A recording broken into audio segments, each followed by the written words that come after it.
and gentlemen, welcome back to HMP. The countdown continues. This week we're talking Super Friends. I am your host, Adam Porters, and joining me today, he's been chasing the ghost of Superman for hours. Please welcome the Hartford Hellion, Sweet Sean Kovacs from the internet.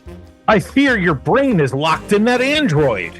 It's been locked in an Android all day. And there's, you know what? Androids don't get out.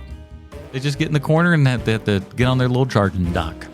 Okay, you computer. We never we put C-3PO to sleep for a couple of minutes in New Hope. Man, yes, in A New Hope. I thought we were going with the last the last Skywalker or whatever it's called. Oh, where we turn him into Rise evil? of Skywalker.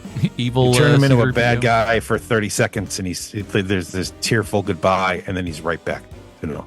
Yeah. What a way to do that, huh?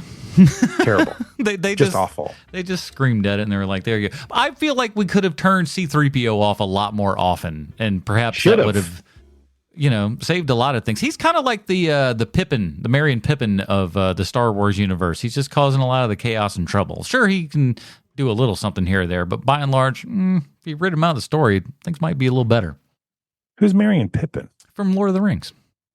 Oh, right. Yeah, Bruce is out this week, everybody. He'd have gotten that reference. He'd have laughed and chortled all the way. But here we are. I'll stop making those references because today we're talking about Super Friends. And I don't know what you know, but this is about as far from high literature as you could possibly imagine over here at the Super Friends.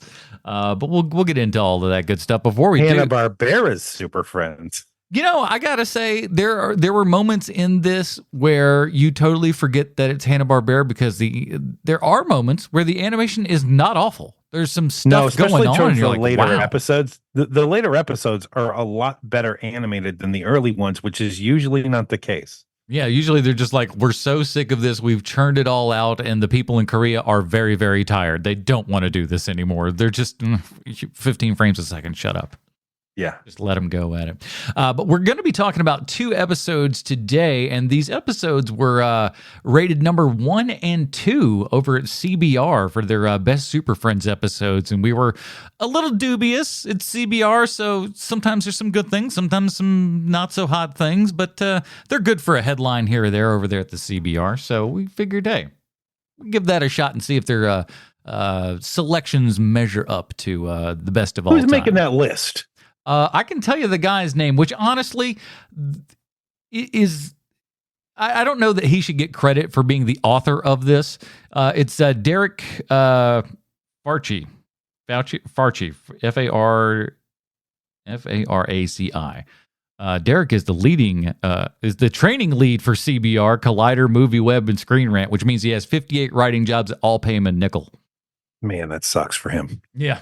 And then articles, and that's the worst part too, articles that nobody reads. Didn't Collider go down? I thought that Collider was no longer a thing. I feel like it's got to still be a thing. Channel. I don't know. I saw a video on TikTok of Frosty talking to somebody, which by the way, if you are over the age of 25, stop painting your nails. Gentlemen, let's stop it. You can do what you want to do, but at least if you're going to do the one thing, do a couple of other things. Don't just have that be the one thing and then you just have a t-shirt on. Throw a funky necklace in there. A weird set of glasses. Throwing some high heat this week. It's weird. It's all of a sudden, and they always, and they're moving their hands. They're gestures. These people. They want you to see that they took the 15 minutes to go to Claire's to get themselves some black nail polish so they could put it on. I'm sorry. I'm going off a tangent today. I apologize. Yeah, we got Tangent Adam today. It's fine. We got the Super Friends on deck, and we want to say thank you to the people that support the show over at patreon.com/HMP. Those people get pre-show, post-show, Dinger Zone. And Dinger Zone, the reason Sean's saying I'm on a tear here is because we went into it quite a bit about Star Wars and May the 4th and everything. So if you want to see what all that controversy is about, head on over to patreon.com/HMP. Join up at any level and get yourself some more programmage in the exact same time that you help fund this, but here, a little ship. We love it, and we appreciate all of you fine folks. I had a new one for you this week, Sean, but we're recording a little bit earlier than we normally do. We will get to that next week. So I forget his name right off the bat because I don't have my email here open. We'll get to you next week, sir. We'll cook up a good nickname for you, son. All right, awesome. Patreon.com/HMP. I've been talking too much. All right, let's get into it. Here's the IMDb plot line for Super Friends. As we know, IMDb 100% correct in everything they say and or do. The greatest of DC Comics superheroes work together to uphold the good with the help of some young proteges. Yeah, that's pretty much how they kind of roll here and everything.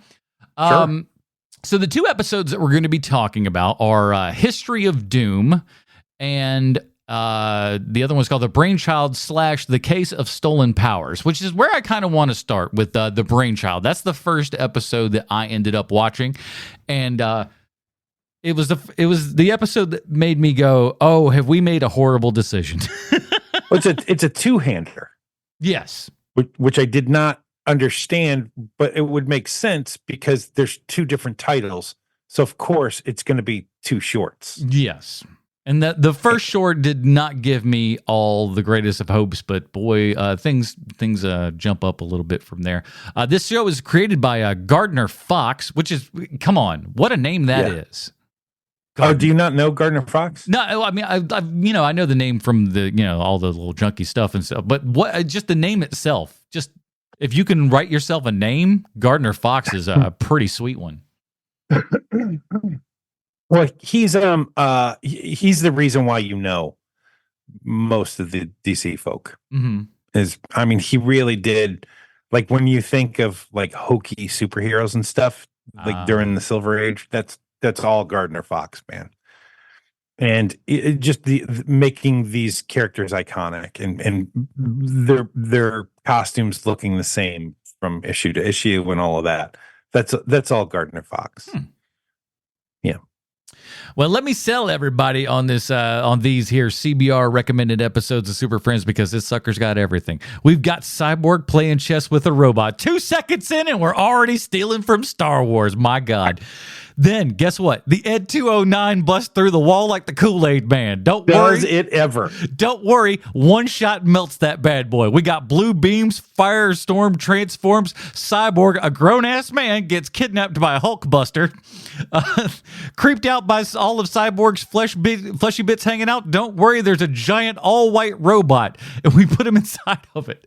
This is all just within the first, 6 seconds of this show. You're like, they waste no time. What is going on here? We got Superman gets punched through 8 walls. Zack Snyder's like, write that down. We got the winner for worst costume design does go to Cyborg, and his Phantom of the Opera with robot arms and legs goes to the beach outfit we got working. And it's the most boring. That's the most boring episode of the bunch. I'll tell you that right now. But we got them all. All your superheroes are here. We got Superman, Batman, Wonder Woman, Green Lantern, Apache Chief, every Rob Liefeld inspiration of all time mixed down into one character. We got all of the Legion of Doom, time travel, and aliens who don't know a damn thing about the Prime Directive, and amazingly horrible and amazingly good voice acting all at the exact same time. This show's got everything. It do. I guess I didn't realize it till looking for these episodes that basically the Super Friends is broken up into 4 different eras, which would make sense because it started in 1973 and ended in 1985. So yeah, it's going to be basically 4 different eras. And you've got the original era, which I may be getting my timeline wrong, but it's the one with Wendy and Marvin, and they have a dog who wears a cape. So they basically were like, we're going to take Speed Racer, but make it superheroes. Well, it's Hanna-Barbera, remember? So basically it's let's try to get some of that Scooby-Doo magic a little bit more. Just with the Super Friends. Yeah, with the property that people know, and you've got, your license to this and everything, and that should draw eyeballs in at that point, one would assume. Right. And of the 3 episodes that we watched this week, none of them are from that era. And then there's the second era, which is the one that everybody remembers, which is the Wonder Twins. And basically you have only 4 superheroes. You have Superman, Batman, Wonder Woman, and Aquaman, and Robin is there too. But the big 4 are those 4. And so, and the Wonder Twins and Gleek. And so that's the one that I think people remember the most when it comes to the Super Friends, is that era. But then there's the next era, which is my favorite, which is the Legion of Doom era, which is the challenge of the Super Friends. And I might be getting this timeline wrong, but that is where you've got all of the villains fighting all of the superheroes. And I can remember being a kid and thinking, yes, when it was a Legion of Doom episode versus a Wonder Twins and Gleek episode. And then there's the final era, which is the superpower era, which is now called Galactic Guardians. Yeah, I thought that was a little bit funny. That's a new add-in because they were called the Superpowers team when I was a kid watching this. And it's when Cyborg and Firestorm show up, and boy, do they show up. It's mostly Firestorm and Cyborg. So, occasionally, a 75-year-old lady who's voicing Wonder Woman will come in. Oh, yeah. The Wonder Woman voices are great. But for the most part, it's all Firestorm and Cyborg. And which one are we talking about first again? We're talking about the Brainchild? No, yeah. We're talking the Brainchild. So I'll read CBR's kind of little summation here. In the Brainchild, Firestorm and Cyborg are having a good time on their day off, which is always funny when you have superheroes. It's like, hey, they're on their day off here. When Brainiac captures Cyborg, Firestorm and Superman head off to save Cyborg, only to find that Brainiac has turned their friend into a giant evil robot. The design of the giant evil robot, way better than Cyborg's actual design. Yeah, I think they were literally like, hey, you know what? All this weird, his flesh bits hanging out are strange. It looks like he's got these like over knee-high boots on and everything, and then giant gloves that go all the way up to your shoulders, but your shoulders are exposed, and then your half of your face where you look like a Phantom of the Opera. It's so bad, and because the character's black and it's such a starkly white color difference, it looks odd and just it's not good. The style of it is awful. And Cyborg can look very cool. Yeah, Cyborg is a very cool character. Just that first design of his is just wretched. And especially in the Galactic Guardians, I think. That's what it's called now, right? Yeah. Galactic Guardians. Mm-hmm. Yeah, that version of Cyborg is kind of hard to watch. One of my favorite things to do with Firestorm in these first two episodes is to see how many times his head that's on fire, the fire on his head moves. The answer is not often. Because okay, hold on, because I need to clarify then. Because I thought that's not hair, that's fire. You say that's supposed to be fire? Yes, that is a horrible animation. That's why I say he looks like a Rob Liefeld character in every sense. Like that's his hair that's popping out, and his face is kind of there with and then he's got all the designs on his chest and all. He's a Rob Liefeld character, even down to the bad boots. He's got it all. All he needs is bigger gauntlets. That's his big problem. He's got puffy sleeves. Puffy sleeves need to go. You need bigger gauntlets in there. Yeah, puffy sleeves, and he's got shoulder pads too. The shoulder pads are perfect. Yeah. Keep those. Maybe, in fact, maybe bigger. Oh, go big. Well, if you're going Liefeld, you need to go bigger if you need to. You know, gotta go huge, and you gotta have very, very tiny peg feet. Yeah, but he's got the black eyes and everything. There, I'm telling you, this is a Liefeld character all day long. I'm telling you, he's 14 years old watching this thing, going like, "Yep, that's what I'm gonna do right there." That's gonna be 3/4 of the characters that I designed. Something that I noticed about the Super Friends in general, watching these 3 episodes. One of my favorite things is listening to the bad guys, the villains, say the heroes' names. And every time they say their name, it's like a curse word coming out of their mouth. Superman. Like you can just completely change that out with MFer and it would be totally fine. Hello, Superman. There's a swarthiness to these villains and everything.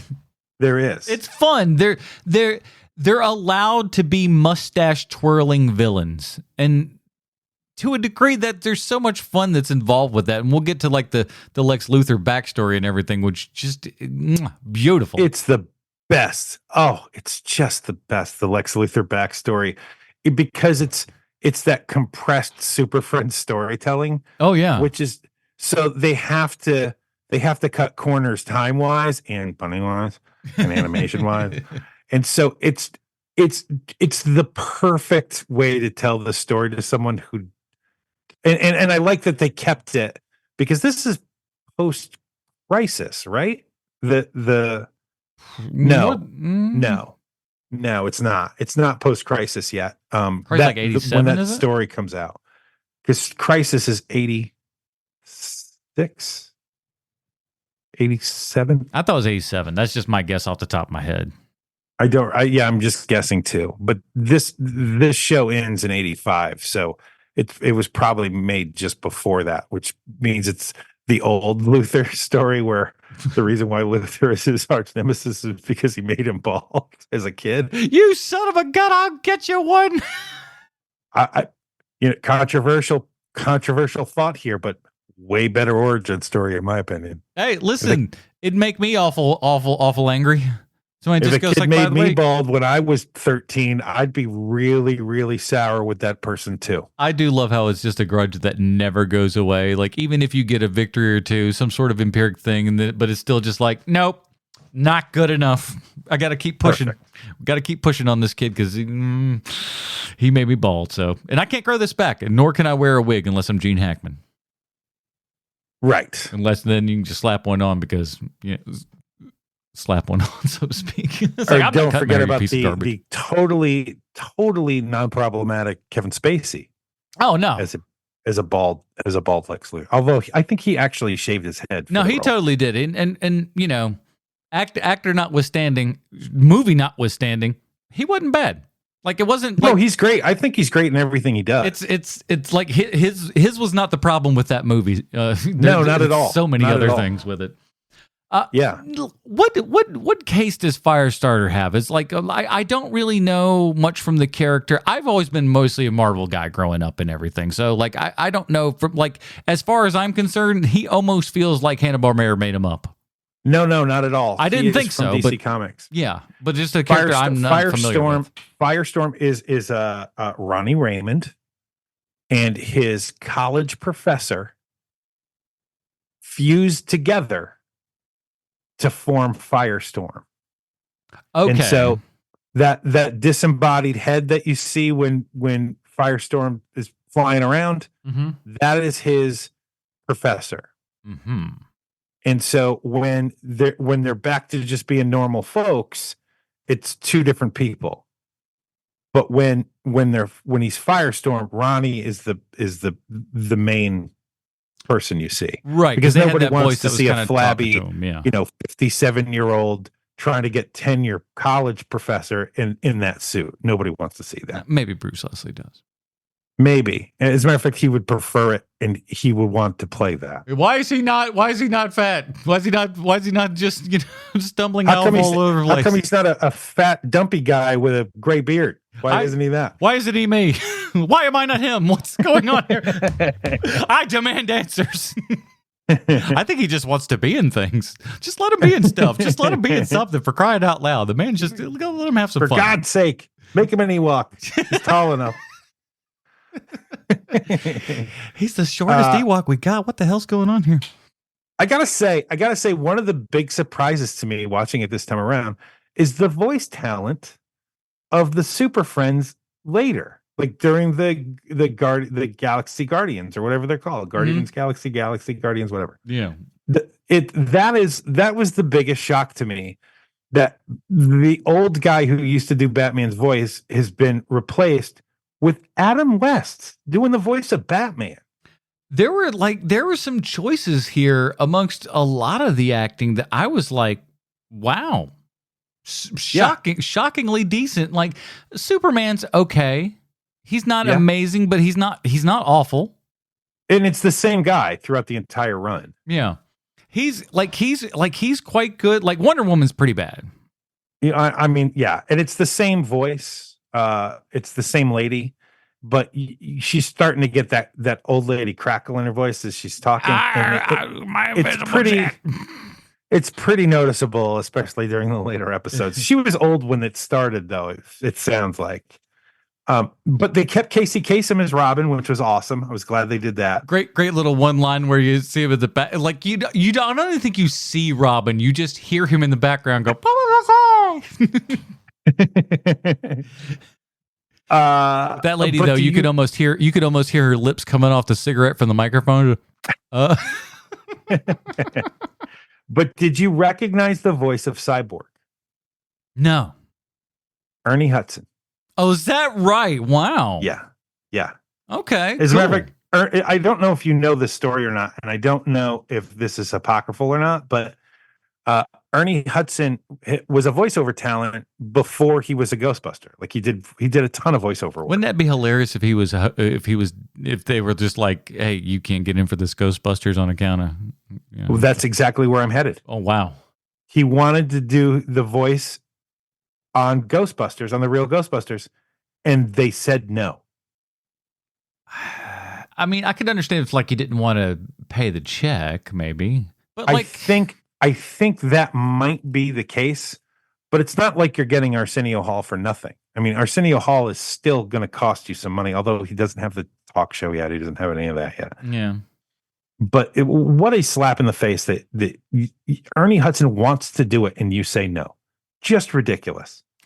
Good on Ernie Hudson, though. Ernie Hudson is having the second half of his career life, and the world is applauding this man. He is like 70-something years old at this point, and the man looks fantastic. And everybody is just going, amazing. This dude, they have encased him in carbonite or something, boy, because he is fresh.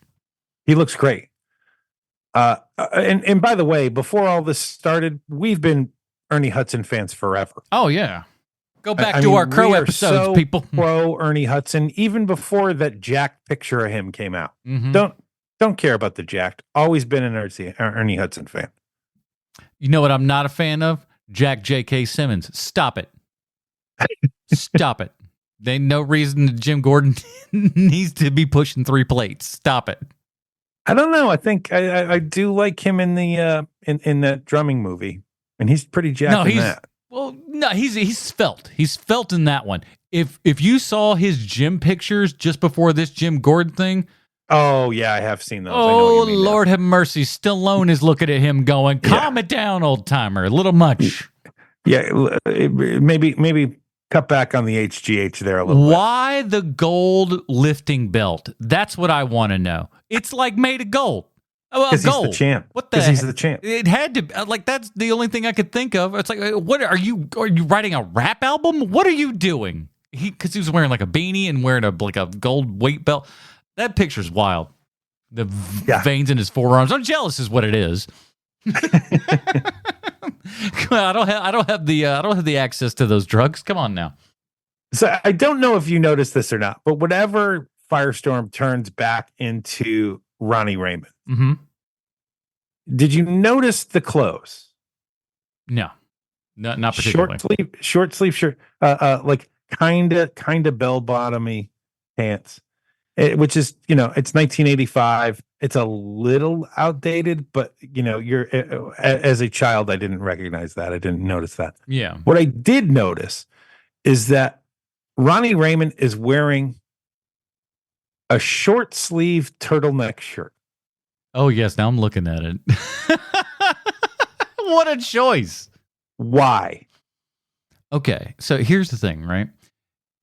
It's fall. But you're not north of the Mason-Dixon line, see? So there can be a couple of, northeastern winds coming in. You get a little chill in the air and everything, but it also could get a little muggy out and everything. You might need to take that off and let those forearms cool off a little bit. But at the same time, too, you don't want to catch your death of cold. Keep that neck a little bit warm, but take them guns out. You want to know why? Because that's what people are looking for right now. A little bit of hope in this dark world. Take those guns out. Show them around to everybody. Okay, writing down. Good Christmas present for Adam Portress. Let them know. Boom. Short sleeve turtleneck shirt. Yes, sir. You can wear a Carolina blue. You wear like Ronnie's. You wear a sport coat over top of it and everything, so everybody thinks that you're business and stuff. But guess what? Somebody starts running their mouth a little bit. All you gotta do is remove the jacket. It's almost a Dickie. Like it's super close to being a Oh dickie, but yeah, it's it's not a just like, dickie. listen, it's a dickie for those who are just a little bit shy. Yeah. It Yeah. I fills don't want out the rest of you because I'm just like, I don't want people seeing my navel, so I gotta get me the rest of the shirt, please, but no sleeves. God, I can't to. stand sleeves. But yeah, Hmm. this if I was this kid, I'd be this fire starter all the time. I mean, sure, you And got also, goofy looking hair, but I mean, it's a better outfit than this. yeah, I've also another controversial statement bringing heat this week. The later episodes, these Galactic Guardians episodes of Super Friends, really missing that Ted Knight Oh interstitial. my God! At least we got one. Meanwhile, at the Hall of Doom, Right. we got one of those. Thank God. Otherwise, I would have been wildly disappointed in both of these episodes to at least not get something of that close nature. And thank God we got one. Meanwhile, on the moon, we Mm. didn't get the later episodes don't have. Of course, he was also probably he had passed by that point also. But man, that is half of the Super Friends for me is listening to those Ted Knight interstitials. Yeah, we get to the when they do play that full theme song and everything. Dude, Bam, I bam, can bam, only dun, dun, imagine dun, as a dun. kid how hyped that could have gotten you. Like that had to do for you guys what the Batman the Animated Series 1 did for me. Because It it's like is hype. without a doubt that when those horns come in, like for you have that dan dan dan dan dan dan dan dan dan, and then the horns come in, and it's like this is the greatest day of my life, and it happens every day. We got instead of Quincy Jones, it's like Quancy Jones. It's like it's close. It's Yeah, it's it's not super close. but it's fun enough and it's cooking. And at this point especially, they got a lot of video to pull from. So Yeah. they can put together some really good looking action shots and everything as far as like an opening trailer and all that because you got tons of cool things, nothing but cool things to pull from. You can you cut all the crap out and like have the most BA intro ever. That they do that here. It works. For Yeah, I something mean, that by should the be corny, end, it's great. by the end, it'd been on for 12 years. Like it makes sense. Yeah. And that's what's wild about this is how long that this thing actually went. I mean, most animated shows 5 or 6 if you get up there, but like especially even back then though, not even that much. I got to say, I don't understand something about Samurai's powers. Okay. Which by the way, new So, character for me, Samurai. say what? Oh, you've never seen him before. No. So, I have questions. So, Samurai never carries a katana blade with him. He hasn't studied under the katana. Why do that? He makes tornadoes with his legs And flies. It's and flies with those tornado legs, which is cool. I mean, that's cool. it's neat and interesting. I'll give you that. It's not a superset power one might think of when given that name. But why wear the traditional robes?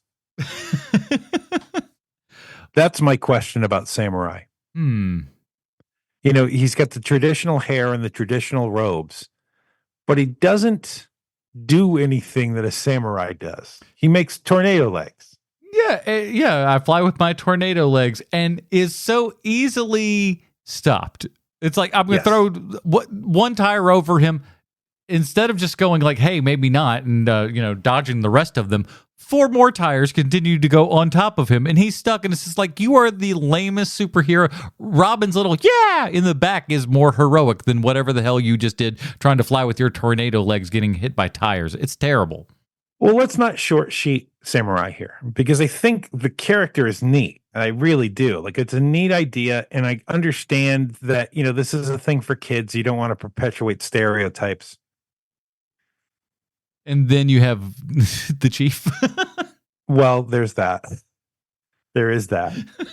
So- Baby steps to the elevator, sir. Baby steps to the elevator. Hey, listen, we just started letting them vote 2 weeks ago. Come on. But it's a cool character. I just don't understand why lean all the way into the samurai thing if you're not going to have him do a single thing that's samurai-y. Well, I think that they don't, on this particular program, they don't do a lot of their homework. We'll get into that in our final episode. What makes you say that? I don't know that their math is mathing. Science was perhaps a class that many skipped over there, the old Hanna-Barbera. I don't know what you know about how these things work, but so let's go ahead. I'm just saying that when it comes to the diversity characters, the best one is Black Lightning. I mean, it's not even close. Black Lightning, whenever he'd show up, I'd be like, awesome, it's a Black Lightning episode. Not so much with Apache Chief or Samurai. Because Apache Chief just gets really big. And it is one of the greatest episodes of Harvey Birdman, Attorney at Law ever, where he loses his powers of growing. And it's all a euphemism for ED, for erectile dysfunction. And it is the funniest episode of Harvey Birdman, Attorney at Law, which has many, many, many funny episodes. But that is my favorite one, where he keeps saying, and I lost the power to grow. Mm-hmm. Harvey Birdman is like, I'm sorry, I don't understand you. So you couldn't get big anymore? Correct. I couldn't get big. And then Harvey Birdman is like, oh, yeah, I got you, Chief. Oh. So good. So good. Now, in let's go to our second episode here. The Case of the Stolen Powers.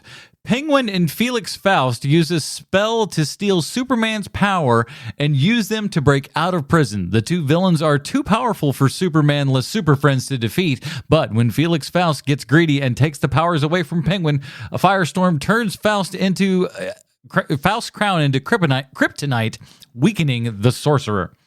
Right.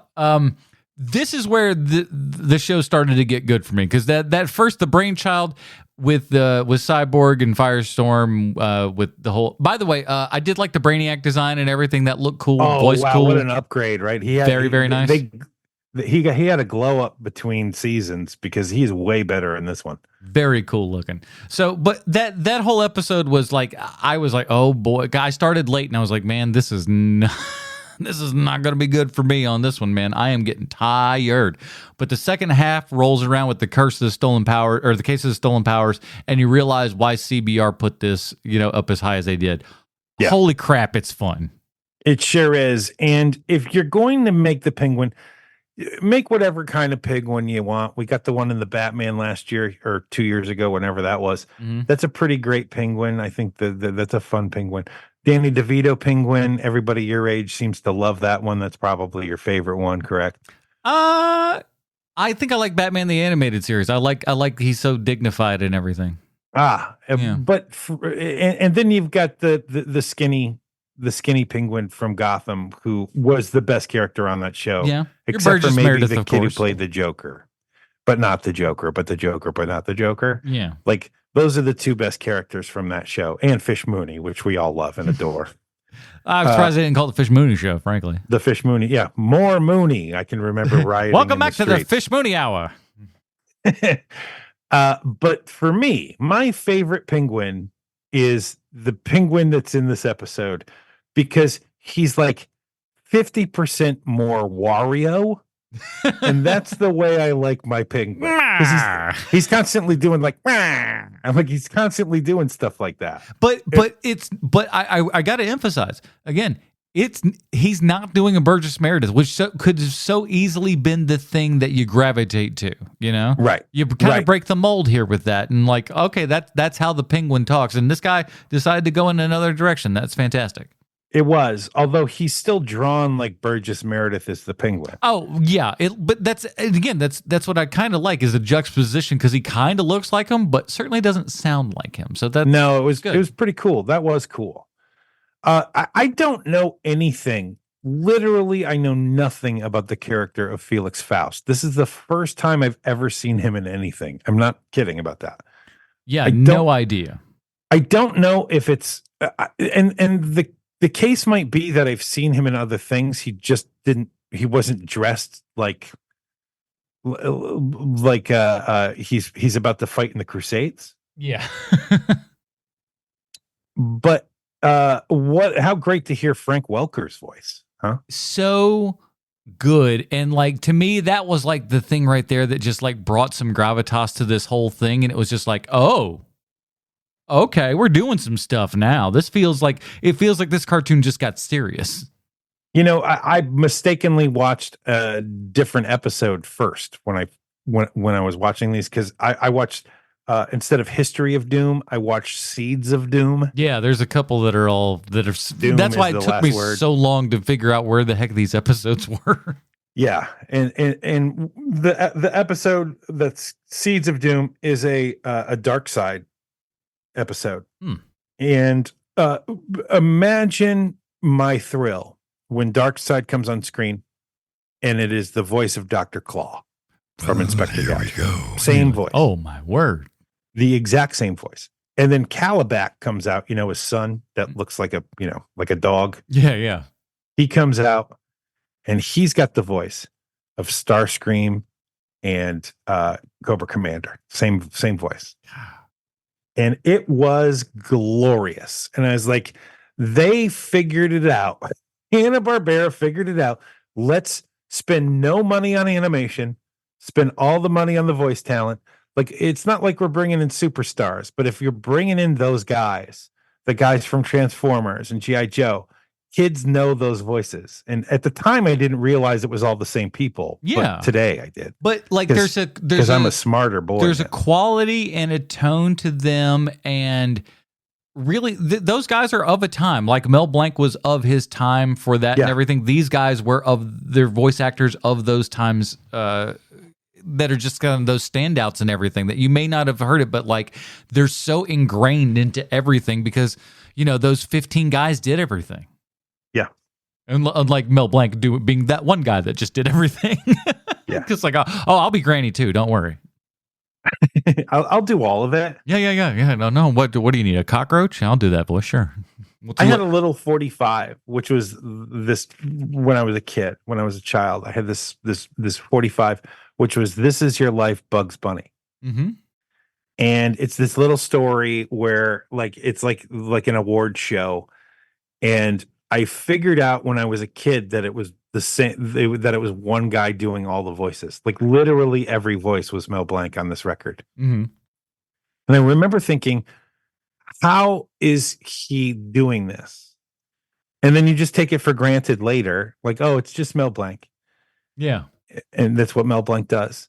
And then as an adult, you come back to it because he does things that, like, I don't know how he's able to get it straight in his head. So, like, you'll be watching an episode of Looney Tunes, and Bugs Bunny is doing an impression of Elmer Fudd, and Elmer Fudd's doing an impression of Bugs Bunny in the same episode. How are you doing that mental gymnastics in your head to make that work? I'm going to make this character be another character. What? That I also do. Yeah. Huh? Think of the heavy lifting that man had to do in order to make that episode work. It is insane. Yeah.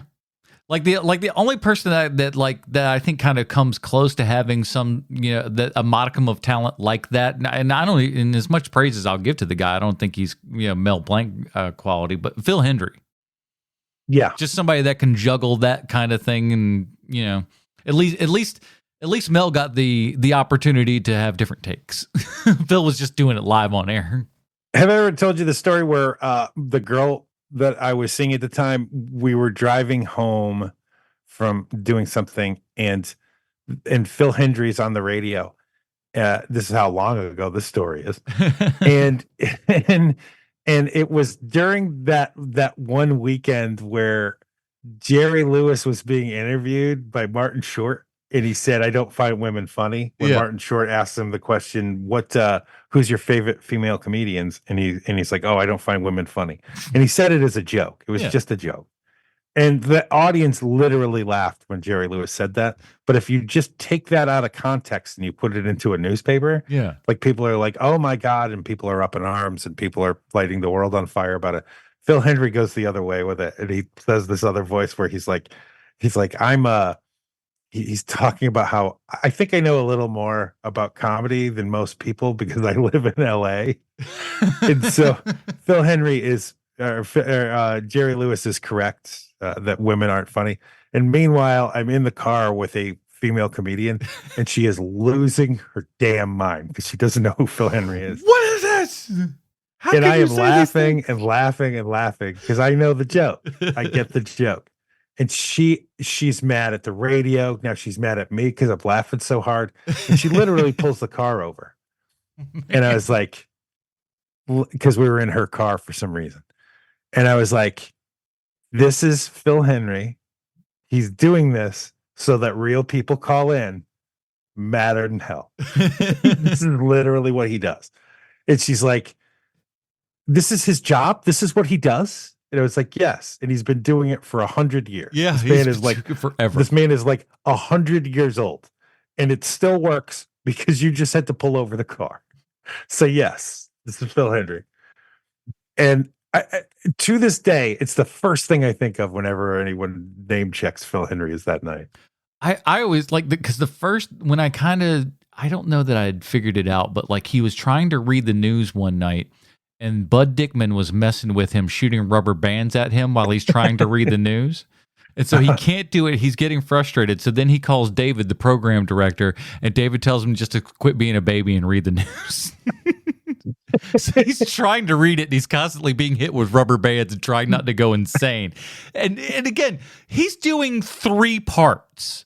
That's what I mean. That's exactly what we're talking about. And it's unbelievable how, like, some of these people, so, he'd be the only one that I could put in that Mel Blanc category. Him and, of course, Casey Kasem. Oh, wait a minute. Casey Kasem does the same voice on everything ever. It's literally the same voice. Hey, it's but just what me. a voice. Yeah. But listen, what a voice. You pay for Casey Kasem shows up. He delivers. That's what it's there for. He's a showman, a consummate showman.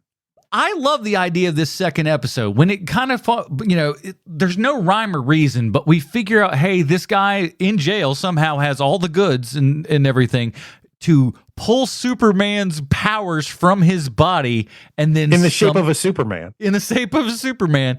And float those into his prison cell, which would go straight through walls, by the way. Just so you know, it's like a spiritual thing. It'll just right on through. And then go into him, but then... And again, this feels like this is tailor-made for Bruce.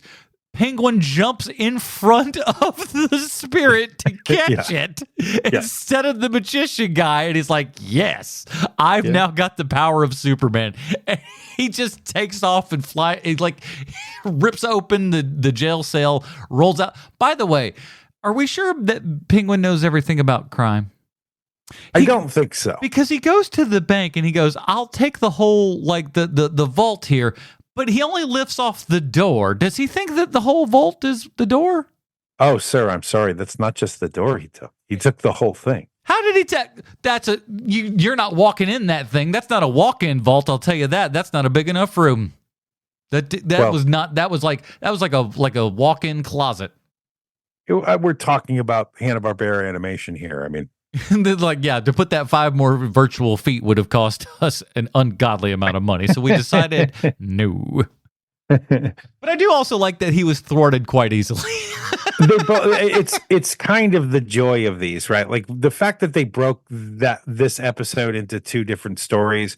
I am so glad for, because can you imagine watching a 22-minute episode of Cyborg as a giant robot? It would have been excruciating. And I'm glad they don't even take too long a time talking about he's in there, we can't get him out or whatever, or maybe he's still alive or the feelings are still there. None of that crap. There's an economy of storytelling in this that you have to appreciate. They just get through it and bing bang boom, it's all there. But I like having a powerless Superman story. I think that's pretty fun. Well, he's got that sweet gauntlet on. And then he's got a jetpack loaded for bear, that fella. You know what I was hoping for? I was hoping to see his little plane that has the arms that punch. That's what I was hoping for, but they didn't do that. By the way, there's in the case of stolen powers there, you got Wonder Woman that's standing on the invisible jet. Yeah. Like she's like I don't even need to ride it. It's like why even a jet at this point? Why don't you just get like a hoverboard like Silver Surfer or something? It's a good question because she's constantly outside of that thing. Yeah, in this episode. She's not sitting in it. You normally don't see her sitting in the plane and everything when she's flying. I will say this though, Props to Family Guy for putting together one of the best invisible plane jokes, where someone goes to the bathroom on the invisible jet. Oh, I've seen that. Yes, Pretty funny stuff. I was like, you know what? It's pretty good. Not too shabby. That show has been on for 40 years now. Yeah, it's just called. I don't know how it keeps printing money for them, but apparently it does. Somebody out there still watching it. All right. Probably just it's the cheapest thing in the world to make. Yeah, it can't cost much of nothing. Yeah, got to keep Seth in good hair dye. So, and the last episode is History of Doom. Here we go. This one was epic and so good. I was just like, this is what I'm here for. This is why I'm here, is the History of Doom. That's literally why I'm here. So many good lines in this episode. Let me read the little thing here from our friends at CBR. In the not too distant future, 3 aliens are first of all, silly gooses over there. In the not too distant future, 3 aliens arrive on Earth that has been destroyed. At a demolished Hall of Justice, the 3 beings come across a dying Superman who explains on a video, I suppose, who explains that the Legion of Doom defeated the heroes and destroyed the world. The aliens use the Superfriends computer to watch videos that show the origins of different members of the Legion of Doom before traveling to Slaughter Swamp, great name, where they find the broken down Legion of Doom headquarters. There they will watch a video of Gorilla Grodd warning Lex Luthor that his latest plan to defeat the Super Friends would have dire consequences. The aliens decide to go back in time to stop the villains from killing off all of mankind. That's exactly what happens. Although it doesn't mention the army of monkeys. Which is what we're here for. We're here for the army of mind controlled monkeys for Gorilla Grodd's hidden city. Yes, but just wonderful. Every single ape looks exactly like Gorilla Grodd, exactly the same because it's a Hanna-Barbera cartoon. Just wonderful. But the reason why we're all here, the reason why why 2 adult men are watching the Super Friends is for glorious lines. Glorious lines, like my favorite one is in this episode, which is, this primitive computer may hold some answers in its memory banks, says one of the aliens earlier, and I laughed just laughed and laughed. But I do enjoy how, like, you can go, hey, these are primitive computers, so it still kind of works that we're all still dealing with reel-to-reel data tapes. That's how old this program is. And that's true. Yowzers. It's true. My favorite scene is we get the origin of Lex Luthor as a supervillain, where we learn that Lex Luthor was he had a shack before he became a murderous villain. He had a little shack that he would perform his cute little science experiments in, and he invites Superman in, and he's like, "Oh, I'm a big fan of yours, Superman," and he opens the door, and there's just posters everywhere, like news clippings everywhere of Superman. It's just a single white female. It's bad. It is. And what I would have liked to really put it over the top, every single photo of Superman has the eyes cut out. That's what I really wanted to see. I know they're not going to do that on a Hanna-Barbera cartoon, but that is the level of creepy that shack is, that Lex Luthor brings Superboy. It's Superboy at that point. Yeah, he's like Superboy too. He's Superboy. He's a really big fan. Like, and again, we're looking at 1985 or something. Whenever this is, 84, oh no 85. Way, man! This is probably early 70s. Okay, at that point, it's not. But there's a little. It feels a little gay. There's a little like, hey, come on over here. Yeah, he's like, I got a whole shrine here booked out to you, and then Superman builds him a lab. Well, he tears the shack apart. Uh-huh. And with the pieces from the shack that he tears apart, he makes a state-of-the-art laboratory for Lex Luthor. The problem with your lab is all the parts are in the wrong place. See, if we take all said parts and rearrange them in the proper order, you're going to have a hell of a lab on your hands here. So stand back, let Superman do his work, and upgrade your laboratory for you. But what a gift for this guy, though. For like, what did he do for him exactly that warranted him? Well, he saved him from kryptonite. Oh yeah, that's right. He hit kryptonite with a mower. He did.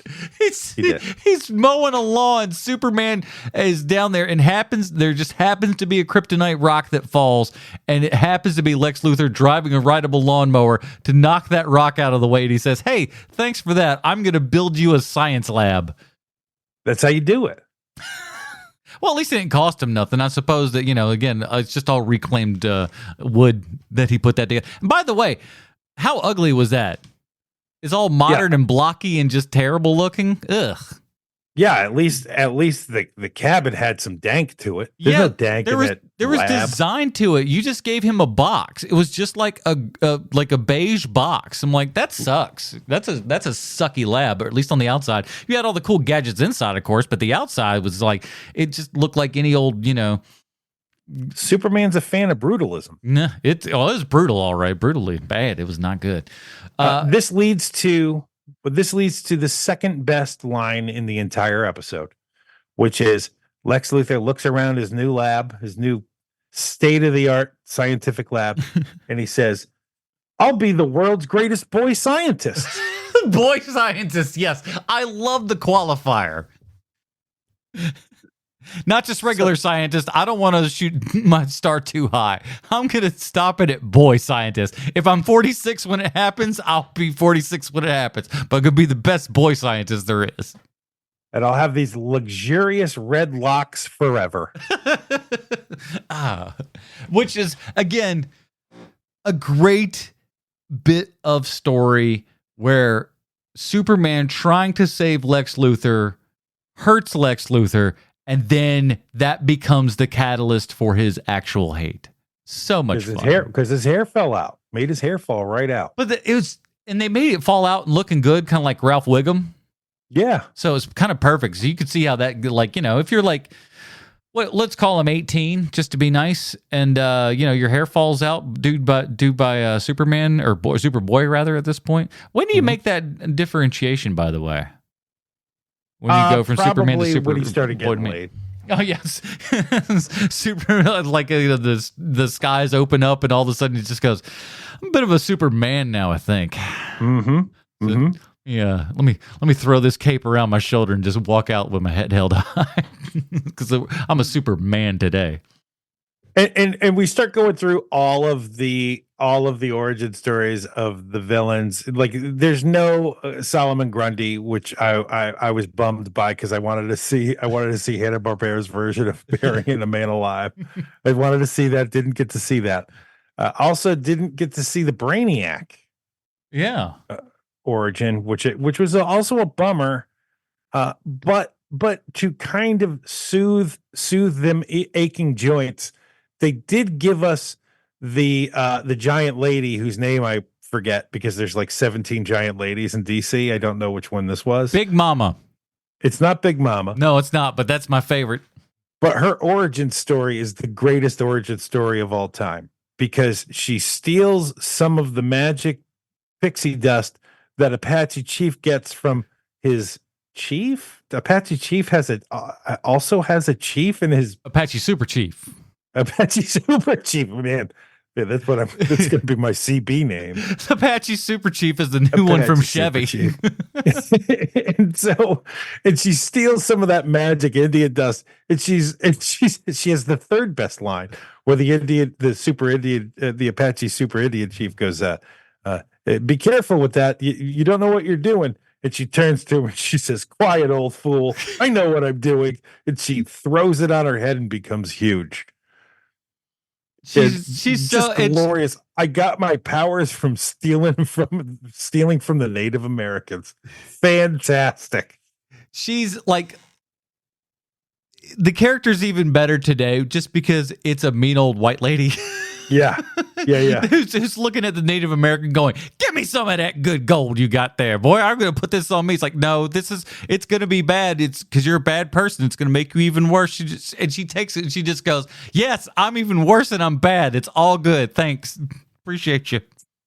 So good, man. She's such a jerk. It's great. But again, it's the kaiju moment, you know? You have to have your other something else to fight the other giant Indian guy. You need a giant lady. So let's have at it. You got a big, you got to have another big. Yeah, or you go the super small and the Ant-Man and Thanos theory, but that never works out. Sure. Not in a PG-13 world, it doesn't. Pretty upset that never happened. Not even a special feature, Russos. What gives? Come on. Animatic, something. Joe, Tony, let's put it together. Jeez Louise. But yeah, this episode was so much fun, but at the same time, too, again, these aliens are playing God. Because they go, you know what? We don't like how all this went. We're going to go back. You don't know. You don't know what the consequences of meddling with time is. Did you just kind of roll back and be like, and worse than that, in pure movie fashion, we don't rewind the VCR far enough. You know what I'm saying? We go back, but damn it, we missed it by about 15 minutes. We should have traveled back another 15 minutes, and perhaps we could have done something. But no, we've traveled back in time, but to a point that is past the prime point. I expected one of them to turn to another one of the aliens and go, we are not good at this. Also, the amount of time that it takes for space travel, I don't know that you guys know what this is all about or how far the sun is away from the Earth. If something is coming from the sun towards the Earth, do you have any clue how long that's going to take? It's not a 5-minute trip as it is depicted in this animated cartoon. Get out of here. Really? These are it takes longer than that. These are very long trips. We're doing it in 15 minutes. Superman goes up to the sun, and all of a sudden, your villain there changes the knob on the sun. He changes the color timing to just go like, nope, the sun's red now. What, does that affect the rest of the world? No, I guess not. Well, Danny Boyle didn't make Sunshine for another 25 years, so how would Hanna-Barbera know? No, you guys, there's the science credulity is out the window with this episode. I'll tell you that right now. I sincerely hope somebody at Hanna-Barbera got a letter about this. I know. I'll write a letter to Hanna-Barbera. Dear Hanna and/or Barbera, whichever one of you fools gets this first, please show the other one. Please, the one in charge really is Hannah. You don't put your name first and you have an H in your name. The other guy has a B and you're still the first name. Come on. That means you're the guy that's kind of Hannah's in charge. Throwing those bows around, just being like, I think I'm going to get at the top of the board here. That's why, what's his, the other brother from the Lost in Space and all that kind of, not Lost in Space, but your Far Out Space Nuts and all that crap. What's his name? Huh? The Lost in forget it. Who cares? Anyways, let's go on. Pull the cord, Fortress. Save yourself. We're getting the hell out of here because we have to find out how this animated cartoon, good luck with this one, relates back 1-to-1 with Sylvester Stallone. Thank you, Adam. I have a prepared statement. This was the easiest one. I had to do absolutely no research until I had to do research. So I don't know if you noticed this or not, but Cyborg's catchphrase during this period of time isn't "booyah." Yeah, it's "kiss my grits," which I thought was an odd choice, but here we are. Really weird. You don't have a beehive. It's "what in blazes." He says it like 17 times. So I start this one this week with, "What in blazes, Mr. Stallone?" If you haven't been listening to... Hold on. Start again. You haven't. Sorry. I'll edit there, maybe. Go again. Start from the top. So you just had a little internet dropout. What in blazes, Mr. Stallone? If you haven't been listening to this show for any amount of time and context clues show me you haven't, you would know that we've discussed your wanting to play Superman in the Richard Donner movie from the 70s before. You lobbied hard to get that role, and while some people have said that Marlon Brando put the kibosh on that idea, Richard Donner spoke to the Hollywood Reporter to clear things up. He said, and I'm quoting, "When I first came on to Superman, I met with Sylvester Stallone because the producers had loved Rocky. Hell, I was a fan too. I thought he was a good actor. He just wasn't Superman, too Italian. I tried to be nice and say, sorry, this is wrong. I liked Stallone. He turned out to be a nice guy. He wanted to do it. I remember meeting him in his manager's office, and I was as cordial as I could be. He was a big star, and all I really had was TV credits, and I just finished The Omen and a Charles Bronson movie years before. It's called Lola. I felt like some punk kid. That was in 2006. That doesn't make the Brando thing not true, but at least there's more than one reason why you were never Superman, Mr. Stallone. Truthfully, I don't know if you understood why you weren't cast. Because later, you also did an interview with the Hollywood Reporter, and you said, and I'm quoting, I don't look like a comic book character. Like I could never have played the Terminator. No one would make a robot with a crooked mouth and a voice that sounds like a pallbearer. It just doesn't work. Now, Mr. Stallone, let's forget about the fact that you don't know the difference between the Terminator and a comic book character. And before I get any emails or IMs saying, actually, the Terminator was a comic book, I know. I like some of the stories they did in those Now comics too. But the Terminator was a movie first. Nobody thinks of the Terminator as a comic book. But to get back to my point, the reason why you were never cast as Superman or Batman or Captain America is because you would have cost too much money.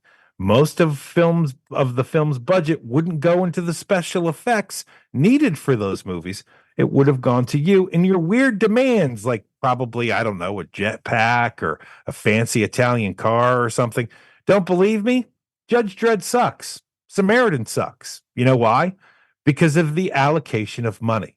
You think the guy who created Judge Dredd was high-fiving himself when he saw your interpretation of his character? I bet not.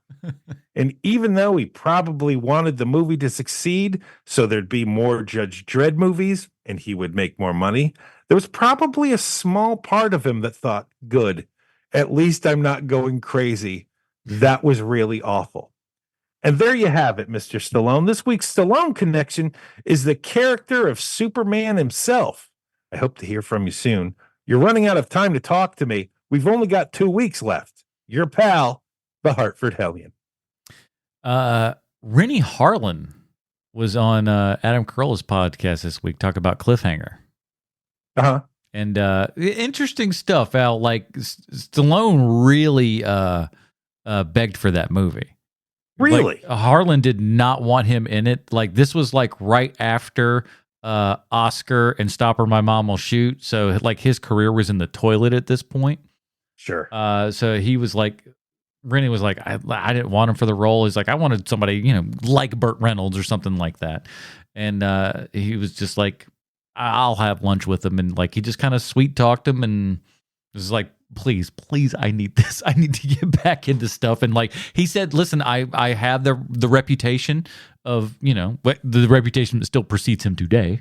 But according to Rennie, very well behaved on the set. He was a man of his word and was just like, he questioned the things that Rennie had him doing, but he was just, but he did go along with the program. I think it might have something to do. It's kind of like that Bruce Willis effect, where like if you look like somebody who you know what you're doing, he probably backs off a bit, like Bruce Willis. Like Bruce Willis would do things. At least this is secondhand information, but Rian Johnson says that Bruce Willis would test him with questions like, "Oh, what kind of lens are we using on this shot?" And Rian Johnson, being Rian Johnson, knows what lens they're using. He's Ryan Bloody Johnson. He shoots a beautiful picture. And so he would tell Bruce Willis, and then he would go, and we're also going to use, this is the lighting package we're using, blah, blah, blah, blah, blah. And Willis would back off because he's like, oh, I'm in good hands. And I think it's probably the same thing with Stallone. If he knows more than you about making movies, he's going to be bad on your set, probably. Yeah. And Rennie Harlan knows what he's doing. Well, used to know what he was doing. Yeah, and I think that's true. And I think, like when you got to like the Kevin Smith directing Willis and everything, that's when he was just like, do you take that same thing? Hey, what lens are we shooting on? Kevin Smith looks over and goes, Dave, what lens are we on? Of course. 24. We're on 24. Dave wasn't shooting for him at that point, though, but I know what you're I think he was. I think that was his last one with him. If oh, memory was it serves. really? I think so. Oh. I think that was their last one together, if memory serves. Man, my memory is just Swiss cheese at this point. Then it happens in long times. That is it, everybody. Like we said, we are counting it down here, and we have quite the humdinger for you next week. Let me tell you. We talked Nightman previously in HMP. What episode? I don't know. I'm not a historian. We've done over 500 of these things. You think I know? But 519. This is our 519th episode. No. I was saying what episode Nightman was on. Oh, I know. I 519. Yeah, exactly. Who's to say? But you can go back and just type it in. You know how the internet works. But now, because last week what's the producer's name again? I'm going to screw it up. Matthew Vandiver. No. Well, he is the producer for this show. But the guy on the TV. The guy on the TV? Oh, Gary A. Larson. Gary A. Larson. I was like, I know I'm like the Larson. Glenn A. Larson. Gary Larson's the comic guy. Yes, Glenn A. Larson. Glenn A. Larson. We talked about him last week and everything, and he had another show that we talked very briefly about, Manimal. And Manimal met Nightman in a crossover episode. Amazing. So that is what we're going to be talking next week. It's Nightman Season 2, Episode 6. It's available for free on Pluto and Freevee for all of you Freevians out there. So that's what we're going to be covering next week. A little Manimal meets Nightman action. I mean, people did really enjoy our Nightman episode because it was as bad as it was. And for those of you that don't remember Nightman, just take Batman plus Green Lantern, put him in the 90s, and give him no powers, make him crap. It makes some sexy saxophone noises. Oh yeah. Dave Koz provides all of your your sax sounds for it, so it's just beautiful stuff. So we'll be checking all of that out over there on the freebies. That is it, everybody. Join us next week for Nightman meets Manimal. For the absent Bruce Leslie, the Hartford Helly, and Sweet Sean's Kovacs from the internet, I'm Adam Portress. Stay super, everybody. Bye, Marty and Evie. By the way, we don't need to give a Robin rating to the Super Friends. It's a Dick Grayson. It doesn't matter. It's a Dick Grayson. Dick Grayson all the way.